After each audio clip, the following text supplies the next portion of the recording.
देख रही है।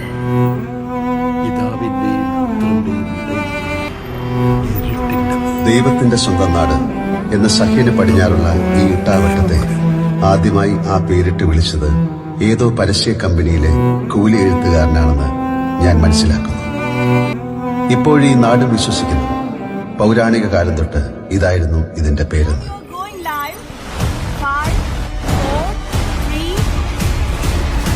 പക്ഷേ ഈ നാടും നാട്ടുകാരും അറിയുന്നില്ല ഇത്രയും കാലം ഇവരെ കാത്തത് ദൈവമായിരുന്നില്ല എന്ന സത്യം.